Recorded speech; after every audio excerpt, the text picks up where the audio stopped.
jeudi à tous ceux et celles qui regardent en direct et bonne journée à tous les autres qui regardent en différé. Je m'appelle Thomas Bourgault, je suis animateur journaliste à Week-end 91.9 et notamment pour Jeunes Explos depuis bientôt 3 ans. On s'en va vers la troisième édition ensemble qui va être la 20e totale. Alors, très content d'être là avec vous. Jeunes Explos, pour ceux et celles qui connaissent moins, c'est un organisme à but non lucratif. On aide les jeunes à s'orienter dans leur choix de carrière. On les guide à travers aussi ces choix-ci parce que c'est quand même compliqué. En général, moi, je me rappelle, ça fait quand même longtemps, là, plus de 10 ans, mais quand j'étais au cégep, au secondaire même, c'était pas clair encore vraiment comment accéder à mon choix de carrière de rêve. Alors, c'est pour cette raison notamment qu'on fait des webinaires comme celui d'aujourd'hui. Et je m'oriente en live avec Jeunes Explos. C'est la semaine de l'orientation. Alors, un gros merci à notre partenaire qui est l'Ordre des conseillers et conseillères d'orientation du Québec. C'est grâce à nos partenariats, évidemment, vous vous en doutez, mais qu'on organise des événements comme celui-ci aujourd'hui. Si vous avez des questions pour notre expert invité dans le cadre de la semaine de l'orientation, je les mets en priorité. Je vous invite à les marquer dans la boîte de commentaires. Et moi, je fais le relais à Dominique Prévost, qui est conseiller d'orientation, mais également psychothérapeute en pratique privée. Merci beaucoup d'être là, Dominique. J'aimerais savoir avant tout, justement, pourquoi tu es avec nous en ce moment? Pourquoi c'est important pour toi de parler de ton milieu puis de ta carrière? Question de commencer, Thomas. En fait, là, quand on entend le mot conseiller d'orientation ou il y en a qui vont même dire orienteur, orientateur, on entend plein de choses qui sont en lien avec cette profession-là. Il y a beaucoup de gens qui ont des conceptions différentes et on se retrouve dans des situations, des fois, où les jeunes ne savent pas trop qu'est-ce qu'on fait à part orienter. Donc, moi, je trouve ça important de pouvoir venir parler et mettre, comme on dit, les pendules à l'heure, de dire qu'est-ce que ça fait réellement de nos jours un conseiller d'orientation et un psychothérapeute. Et je pense que c'est le genre d'information que j'aurais aimé, moi, avoir plus tôt que quand j'étais jeune. Donc, ça fait vraiment plaisir de pouvoir éclairer et de pouvoir aider les jeunes aujourd'hui en parlant de ce métier. On est content que tu sois là. Puis justement, je te pose la question, c'est quoi le métier de conseiller d'orientation? Puis c'est quoi le métier dans ce cadre-ci de psychothérapeute? Donc, conseiller d'orientation, ça dit dans le mot, c'est conseiller les gens sur leur orientation professionnelle. Quand je dis professionnel, là, ça peut être plein de choses. Ça peut être de la carrière, ça peut être un projet, ça peut être des passions, ça peut être plein de choses. C'est sûr que le plus populaire, c'est la carrière professionnelle. C'est pratiquement inévitable dans notre vie, surtout quand on est jeune, de se poser la question, qu'est-ce que je vais faire dans la vie? Hein? Il y a un proverbe qui dit qu'on passe le tiers de notre journée à dormir, puis le tiers de notre journée à travailler. Donc, c'est bien d'avoir un bon matelas et une bonne job. Donc, évidemment, pour ça, ben, il faut être bien orienté parce que si on prend le premier emploi qui se présente ou si on se fait influencer d'aller dans quelque part qui n'est pas en correspondance avec qui on est, les intérêts, nos valeurs, ben, ça peut être long là, de travailler puis d'avoir des journées où on n'aime pas notre emploi. Fait qu'un conseiller d'orientation est vraiment là pour nous aider à savoir qui on est réellement, comment on s'est construit, puis comment on peut se projeter dans l'avenir. Tandis que psychothérapeute, c'est un ajout qui se fait avec une formation supplémentaire, que ça, c'est vraiment quand il y a des obstacles, soit émotionnels, identitaires importants, des fois c'est la santé mentale ou des handicaps, par exemple. Ça aussi, ça peut s'ajouter, qui peuvent interférer soit avec la carrière ou notre fonctionnement émotionnel de base. Euh, c'est- on parle d'obstacles supplémentaires, là. Donc, les gens, par exemple, qui ont eu, par exemple, des traumatismes ou qui sont anxieux, mais qui font une anxiété qui peuvent aller au-delà du simple choix, là, ça peut être dans leur vie, ben là, ça vaut la peine d'avoir aussi un psychothérapeute qui peut nous aider dans ce. Ça vaut la peine. Je pense qu'il y a des tests qu'on appelle psychométriques. Je ne sais pas si c'est le test exact, mais moi, j'aimerais savoir comment tes deux emplois aident à l'autre, comment le conseiller d'orientation aide le psychothérapeute et comment le psychothérapeute, selon toi, Dominique, aide le conseiller d'orientation. Et c'est deux professions qui se ressemblent beaucoup malgré les apparences, parce que quand les conseils d'orientation, ils n'ont pas le choix, il faut qu'ils s'intéressent à la vie psychologique des gens, à la vie de comment elle se construit. Et c'est de plus en plus fréquent, hein, la santé mentale, les troubles mentaux, c'est de plus en plus parlé, c'est de plus en plus présent. Il y en a que c'est des fois aussi sévère. Euh, c'est pas évident pour qu'un jeune, par exemple, ou même plus tard, de pouvoir faire un choix éclairé quand on a des obstacles importants au niveau psychologique. Ça peut influencer nous amener vers une direction qu'on n'était pas supposé d'y aller, mais vu qu'on était trop anxieux, par exemple, on peut aller dans quelque chose de plus conventionnel et très cadré, quand pourtant, ce n'est pas notre personnalité, juste à cause de notre anxiété. Bien, ça, c'est important parce que quand on se rend compte qu'il y a des obstacles psychologiques majeurs, bien, ça peut être pris en charge en psychothérapie avant de continuer en orientation professionnelle. Donc, on peut mettre une pause dans un des processus pour aller dans l'autre. Fait que, tu sais, c'est vraiment, ça peut être en parallèle, ça peut être un après l'autre, c'est tout à fait adéquat. Euh, moi c'est plutôt, ça c'est de plus en plus rare, là, quelqu'un qui arrive en me disant des questions simples, là, en orientation, je veux-tu en chimie ou en bio? Ça, c'est de plus en plus rare, là. On entend plus des gens sur je suis complètement confus, je vais pas bien, je fais de l'anxiété, ou j'ai un handicap, j'ai ci, je sais pas quoi faire. Ça, on l'entend le plus souvent. Et d'avoir les deux expertises, ça nous permet de prendre les, toutes les facettes du problème, les régler une par une pour finaliser un choix. Ça aide aussi à finaliser. Puis justement, je pense de plus en plus, on parle de l'anxiété chez les jeunes, puis le choix de carrière.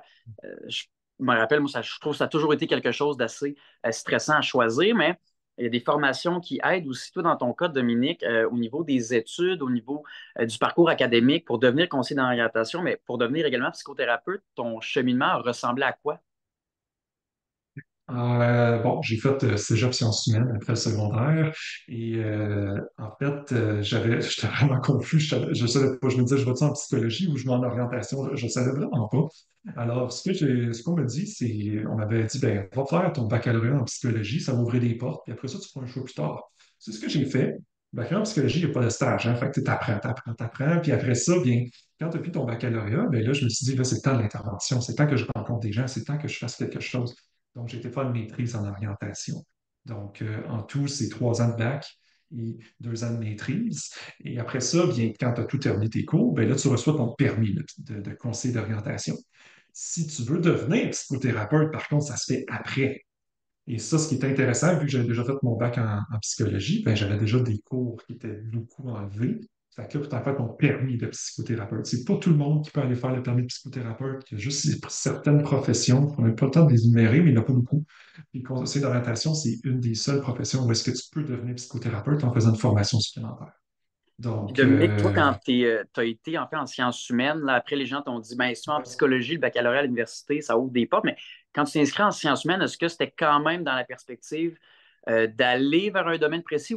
Parce que moi, je me rappelle, j'ai été en sciences humaines, je savais ce que je voulais faire dans la vie, mais quand j'ai été là, je me disais, je ne sais pas où ça va me mener. Je vais aller en sciences humaines, c'est comme réconfortant un peu, tu sais, on sait globalement c'est quoi. Tu étais dans quel état d'esprit quand tu t'es inscrit au cégep en sciences humaines? cette question-là, je vais dire, moi, quand j'ai au secondaire, là, j'avais aucune idée de quoi faire, là. Tu sais, j'étais vraiment très, très confus, là. Vraiment dans le top 1% des confus. Et j'avais fait une visite au cégep, puis j'avais visité les préuniversitaires sciences humaines, mais aussi les techniques. Puis vu que je ne savais pas, on m'a dit, va en technique. J'étais dans une technique, j'ai fait 2 jours dans une technique qui a un lien avec l'électronique, l'électricité. Puis ça me parle beaucoup, qu'est-ce que tu me dis, parce que je me suis dit, qu'est-ce qu'on fait quand on est mal orienté dans une technique, puis qu'on n'a pas d'aide, on n'a pas, ça n'existait pas à l'époque, là, des conseils d'orientation qui étaient aussi spécialisés. Et j'ai été en sciences humaines dans l'esprit de me dire, j'ai toujours aimé écouter les autres. J'ai toujours trouvé ça intéressant, même plus que les sciences pures, là, t'avoues, là. Et, tu sais, c'était des sciences peut-être plus exactes, puis ça, ça me stimulait un peu moins. Mais le cerveau, puis tout ça, je me suis dit, ça m'intéresse. Je me voyais pas vraiment que je peux faire une carrière là-dedans. Je me suis dit, je vais aller au moins apprendre. Fait que je suis arrivé dans l'esprit. Puis quand j'ai eu mon premier cours de psychologie, qui s'appelait Introduction à la psychologie, là, je me suis dit, hey, je pourrais devenir psychologue. Je pourrais faire ça peut-être. Je pourrais devenir. Après ça, j'ai entendu parler de l'orientation. Là, je me suis dit, OK, c'est la première fois que quelque chose me parle. Mais là, je ne savais pas. Fait que, tu sais, j'ai vraiment pris une chance, comme on dit.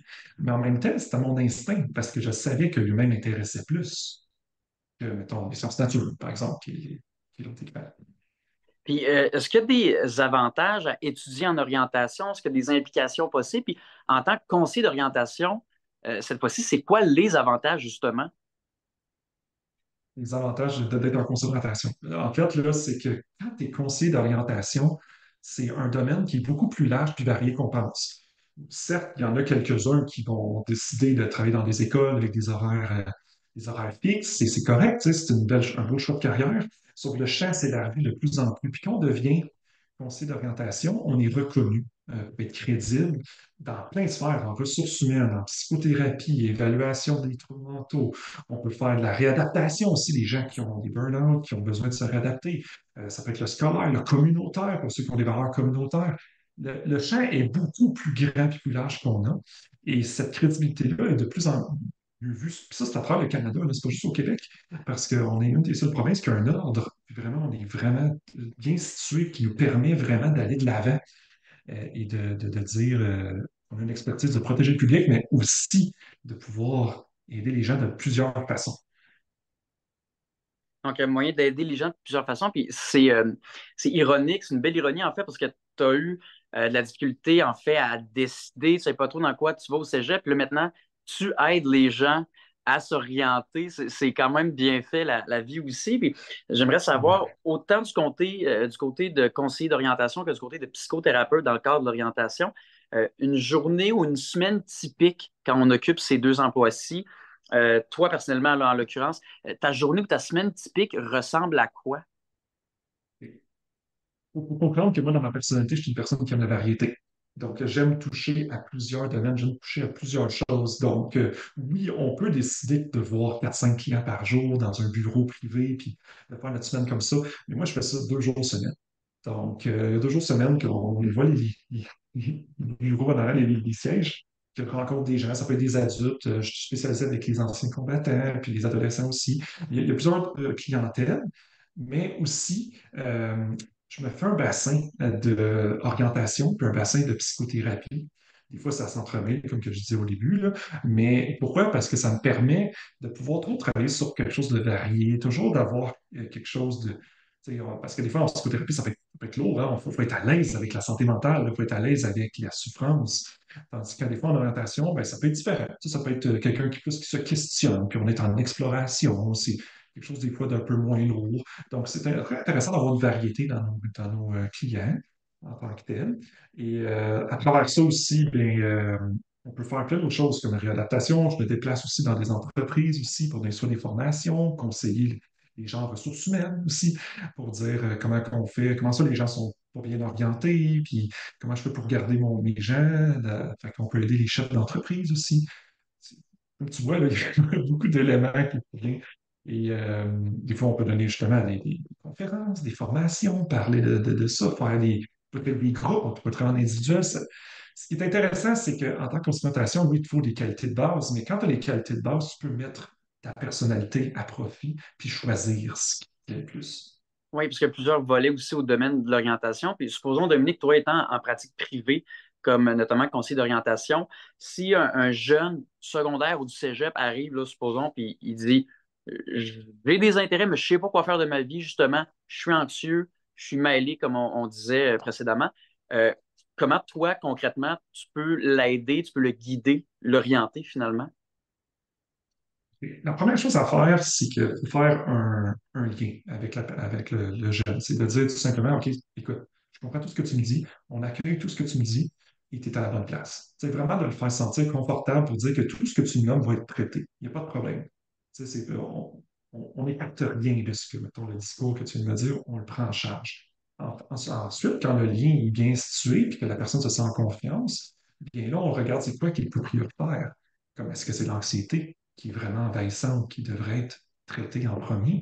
Ou est-ce que, justement, c'est le contraire, le fait de ne pas savoir, ça crée de l'anxiété. Fait qu'il faudrait travailler sur la connaissance de soi, les intérêts, dans quoi tu es bon, c'est quoi tes matières préférées, c'est quoi que tu n'aimes pas, qu'est-ce que tu fais de tes temps libres? Ça, c'est super important comme question.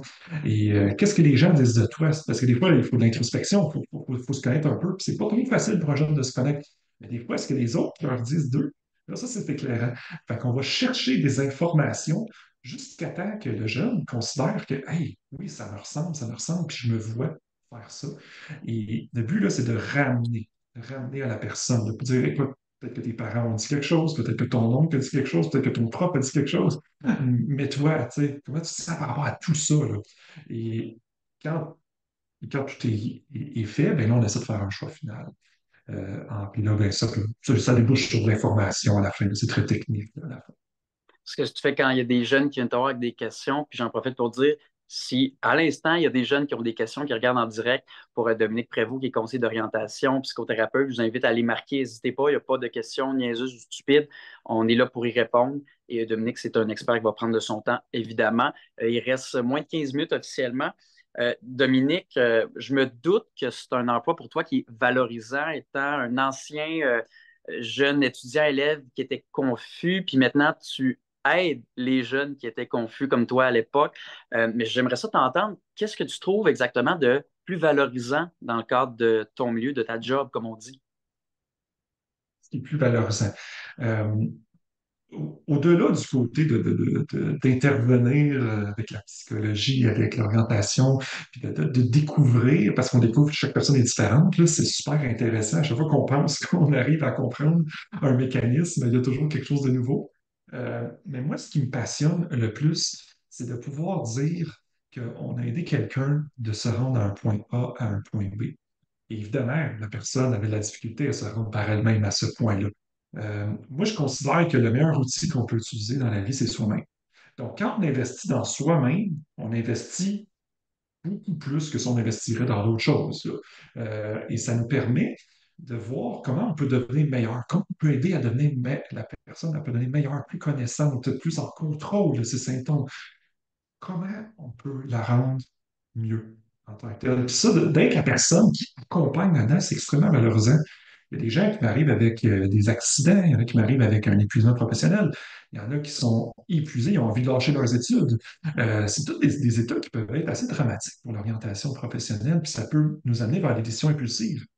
Et ça, bien, actuellement, c'est il y a des regrets, puis c'est pas vraiment une bonne idée, mais si on peut aider la personne à éviter tout ça et l'accompagner pour aller vers quelque chose qui lui donne de l'espoir, moi, ça fait ma semaine. Oui, parce Honnêtement, que là, comme tu l'as dit, on passe le tiers de notre vie dans le lit à dormir, puis l'autre tiers, on travaille aussi. Donc, c'est important de travailler dans le cadre d'un milieu, d'un emploi qui nous plaît, au moins que ce soit pas une torture de se lever le matin puis aller à la job. Euh, Puis pour travailler comme conseiller d'orientation ou psychothérapeute, j'aimerais ça savoir, Dominique, selon toi, pas les qualités ou les compétences à avoir à tout prix, mais pour un jeune, d'essayer de développer le plus possible ou de pousser certaines qualités, certaines caractéristiques qui peuvent faire en sorte qu'on est bien dans ce domaine-là. Selon toi, ce serait quoi ces points-ci, ces qualités-ci et pourquoi? En fait, il y a trois éléments qui me viennent. Le premier élément, c'est d'essayer le plus possible de développer sa capacité humaine à être présent pour les autres. Là, on parle par exemple d'être capable d'écouter, être capable d'être discret, avoir une ouverture d'esprit. C'est vraiment s'assurer de dire ce que les gens me disent, ils ne me le disent pas pour rien. Hein? Faut que j'accueille ça, j'écoute ça, puis je me dis, OK, on essaie de moins juger possible. Parce que même si c'est différent de nous, des fois, les gens nous disent des choses que, oh mon Dieu, moi, j'ai jamais pensé à ça ou ça me confronte. Ben, ils ont une raison de dire ça. Fait que développer sa capacité humaine, ça serait la première qualité, je pourrais dire, à avoir. Et la deuxième qui me vient en tête, ça serait le côté analyse. C'est vraiment la suite logique. La première, c'est de dire, je vais aller un petit peu plus loin que ce que la personne me dit. Mettons, si la personne me dit, je suis anxieux, ben, on n'arrête pas à ça. On n'arrête pas à dire, OK, tu es anxieux. Non, non. On va dire, qu'est-ce qui fait que tu es anxieux? Parle-moi en plus. Qu'est-ce que tu veux dire? Qu'est-ce que ça veut dire pour toi, anxieux? Tu sais, des questions comme ça peuvent vraiment nous permettre d'accéder à une personne, puis bien de la comprendre. Puis, c'est vraiment, là, on appelle ça l'investigation, là, autrement dit, là, c'est de faire un peu de détective, là, aller un peu plus loin que ce que les gens nous disent, en posant des questions qui sont les plus ouvertes possibles, là, tu sais, que ça ne fait pas juste oui puis non. Là, tu sais, raconte-moi, comment ça? Qu'est-ce que tu veux dire? Toutes des questions comme ça, c'est vraiment des belles qualités, des beaux réflexes. Puis le troisième élément qui me vient en tête, ça serait probablement un côté peut-être entreprenant, là, tu sais, initiative. Là, ne pas avoir peur là, d'aller voir quelqu'un, dire hey, ça va-tu, t'es-tu correct? Je sens que tu te sens un petit peu. Tu sais, je ne suis pas certain de voir dans quel état que tu es. Et être capable de vraiment bien prendre les responsabilités, de bien s'organiser à travers ça. Là, tu sais, ça nous permet tout ça d'avoir une belle autonomie parce que oui, dans la formation, vous êtes accompagné, mais après ça, quand on travaille, bien, on est autonome. On est notre propre outil de travail.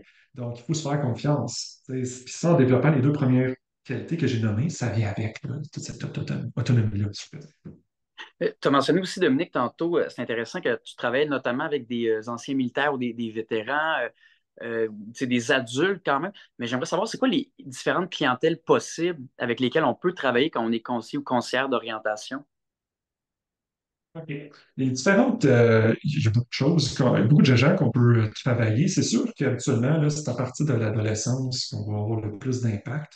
Un peu 14, 15, 16 ans, là, ça commence à être intéressant de pouvoir se rencontrer en concertation. Il y en a qui le font quand même plus jeunes, là, en faisant il y en avait ça l'approche orientante, là, qui permet de, par exemple, faire des dictées, là, et là, ça nous permet de mettre notre point pour dire, ben, c'est quoi le métier, amener parler de métier. Mais moi, en tant que concertation, c'est qu'on a un principe qui s'appelle s'orienter à travers toute la vie.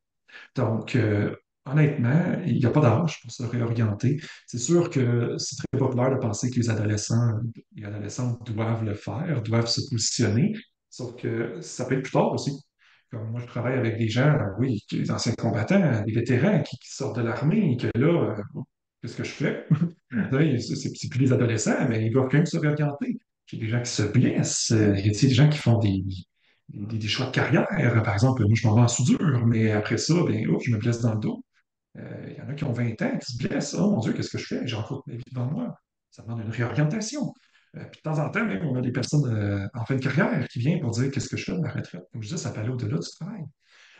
Qu'est-ce que je fais? Là, tu sais, j'ai plus de projet, ma vie, c'était tout mon travail, et là, tout d'un coup, j'ai plus de travail. Qu'est-ce que je fais? Tu sais? Donc, ce sentiment de vide-là aussi peut venir à tout moment. Donc, la clientèle varie beaucoup. Moi, je propose beaucoup d'être curieux, là, d'essayer plusieurs clientèles là, pour voir qu'est-ce qui nous intéresse parce que ce n'est pas les mêmes enjeux. Puis quand on est conseiller ou conseillère d'orientation, moi, je me rappelle quand j'étais au cégep, il y avait une experte, elle m'avait dit, puis je me rappelle, c'était à peu près mot pour mot, elle m'a dit, je devrais pas te dire ça, mais toi, c'est clair que ça te prend un emploi où tu éprouves du plaisir à travailler. Tu sais, il y en a pour qui c'est pas le cas, ça peut être de quoi d'autre, mais elle dit, toi, c'est clair qu'il faut que tu aies du fun. Moi, je veux savoir, quand on est conseiller conseillère, puis la raison pourquoi elle dit je ne devrais pas te le dire, c'est peut-être parce que justement, il ne faut pas tant pointer, mais plus guider. Toi, c'est quoi ton approche comme conseiller d'orientation? Est-ce que tu es plus un guide ou tu vas vraiment au fond des choses puis tu n'as pas peur de dire, par exemple, ben, ces emplois-là, je pense que je vous vois là-dedans ou c'est quoi, toi, personnellement, ton approche? En fait, mon approche, moi, je suis très transparent et très authentique comme personne. Euh, je trouve ça très important de dire les vraies choses à la personne. Et, tu sais, on peut tout dire, hein, ça dépend de la façon qu'on le dit.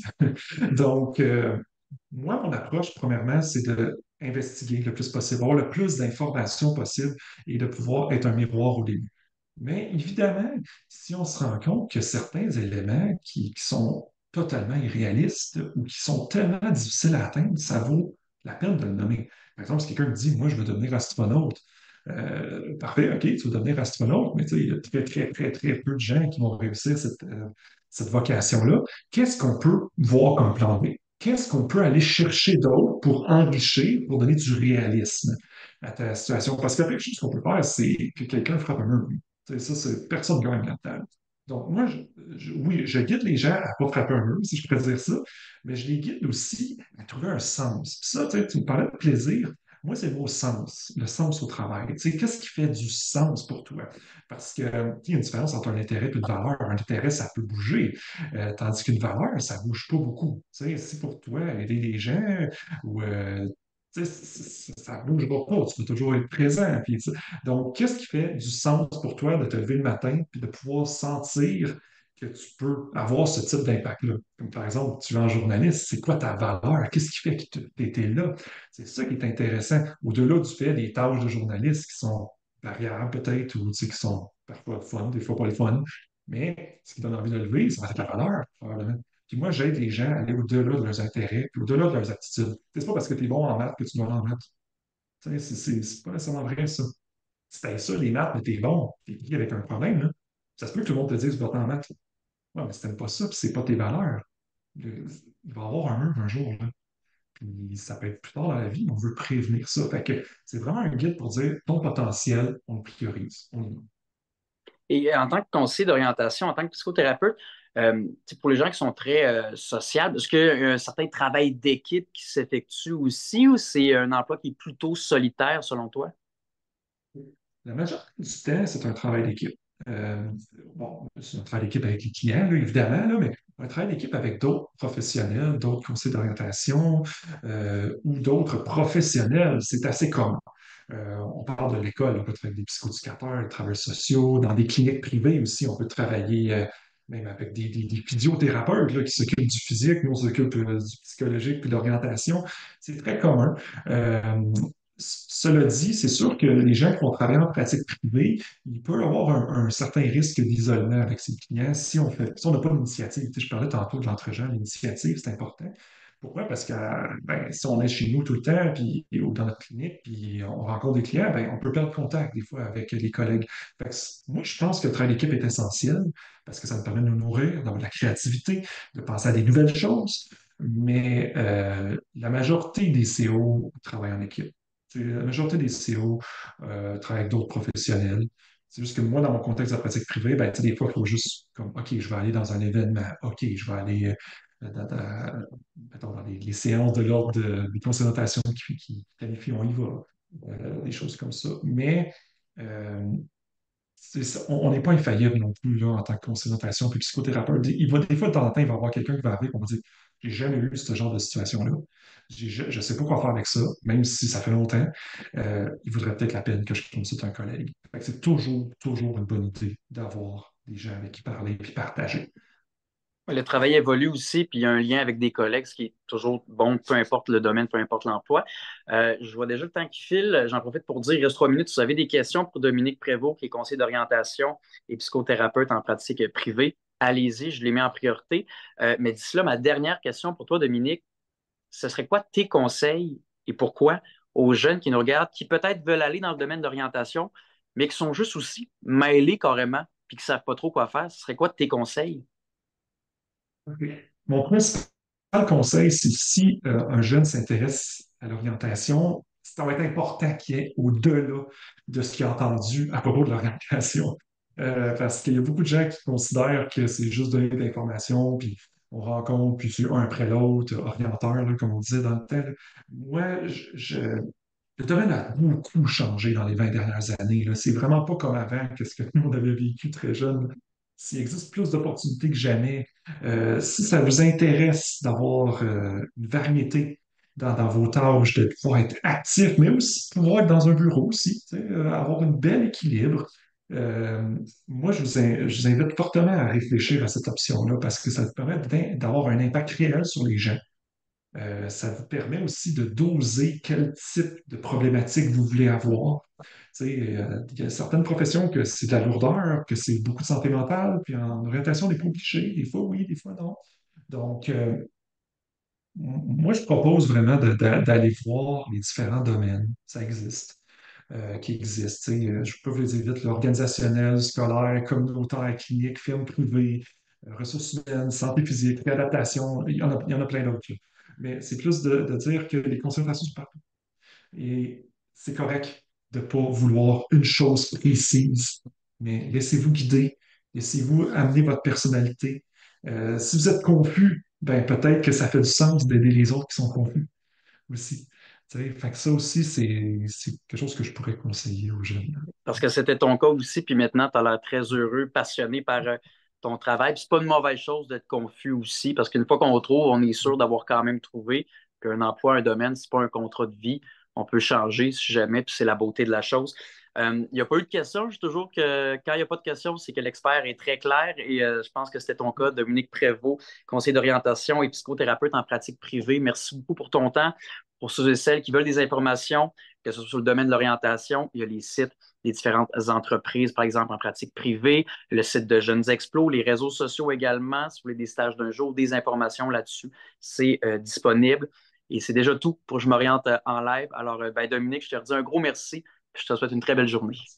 Merci, Thomas. Pareillement. Salut, merci.